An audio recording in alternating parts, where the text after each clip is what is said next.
It all began with a promise, a quiet winter vacation far from the daily grind in a dream destination. But what started as a simple family trip quickly spiraled into a dark maze of secrets, false identities, and a mysterious death that for years had no face and no explanation.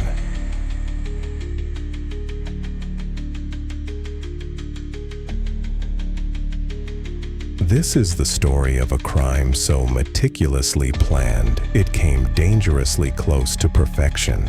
Almost. Brantford, Canada, December 1990. On a quiet, snow-covered street, Barbara Walker watches as her 15-year-old daughter, Amanda, gets into the car with her ex-husband, Albert Walker. Once extradited to Los Angeles, police took his fingerprints and DNA. What they discovered was shocking. Matches with 3 unsolved murders of women from the 1980s: Carol Alford, Audrey Nelson, and Guadalupe Apodaca. All 3 had been found dead, showing signs of strangulation. In Toronto, journalist Bill Kilmer starts getting flooded with calls from distraught people. Some have lost their entire retirement savings. Canadian authorities begin tracking Albert's last known movements. They find banking activity in Switzerland, but no return flights. That's when the puzzle begins to take shape. Interpol issues a yellow notice for Albert and Amanda Walker. They're officially missing, but the real question is, did they leave on their own, or is someone holding them against their will? Thousands of miles away, off the coast of Devon, England, a fisherman hauls in his nets. What he finds is not part of his usual catch. Tangled in the ropes is a body. A man. No ID, just a Rolex watch stopped at 11:35 on the 22nd and a small star-shaped tattoo on his left hand. Detective Ian Glenigan is called to the scene. Something feels off. The body is too well preserved to have been in the water for long.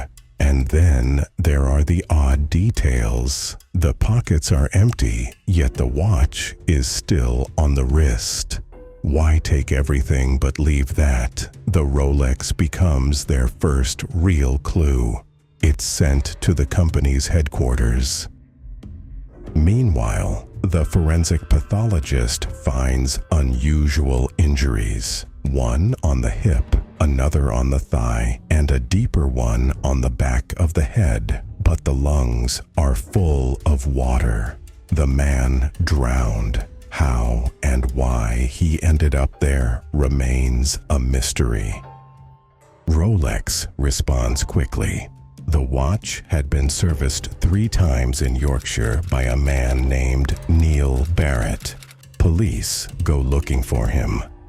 But at his last known address, they find only an empty house. The landlord says Barrett moved to France. But a neighbor remembers something different. They knew the tenant as Steve Ross.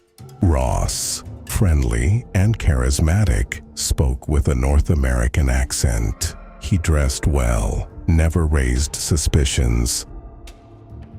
But when Detective Peter Redman compares Ross's physical description to the body that washed ashore, he realizes something chilling. They're the same man, or at least one had been impersonating the other. Police track down Steve Ross. He's living in a rural cottage with his wife and 2 young children. When Redman arrives, Ross seems completely unfazed. But that calm demeanor hides something more. Redman senses it. He returns with a search warrant. During the raid, officers discover gold bars, large amounts of cash, and documents in the name of Neil Barrett. that the real Barrett is dead. What they're looking at isn't just identity theft, it's a carefully concealed murder. Then comes the breakthrough when Ross's fingerprints are run through international databases. There's a match. Steve Ross doesn't exist. He's a persona. The man they've arrested is Albert Walker, the same Albert Walker who vanished from Canada with his daughter, the same man who stole hundreds of thousands of dollars. The same man who's been on Interpol's red list as one of the world's most wanted fugitives. But the most disturbing detail is yet to come. The woman living with him, the one everyone thought was his wife, is actually Amanda Walker, his daughter. For 6 years, she lived by his side, under his control, caught in a life built on lies. Reuniting with her mother, Barbara, is painful. Amanda is confused, shattered, but alive. And when she finally opens up, everything spills out. Albert had manipulated her, cut her off from the outside world, and used her as an unwitting accomplice to hide. Police pieced the crime together with surgical precision. Albert had met Neil Barrett through Melinda, one of his employees. Using his charm, he earned Barrett's trust, offered him work, travel, a new life. But his goal was clear: steal his identity. He bought an anchor using Barrett's credit card. That same anchor was found entangled in the net with the body.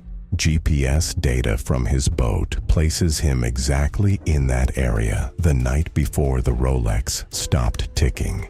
The medical examiner confirms the wounds on the body match the shape of the anchor. Traces of zinc on the victim's belt confirm that the anchor was the weapon used to weigh him down. Everything fits.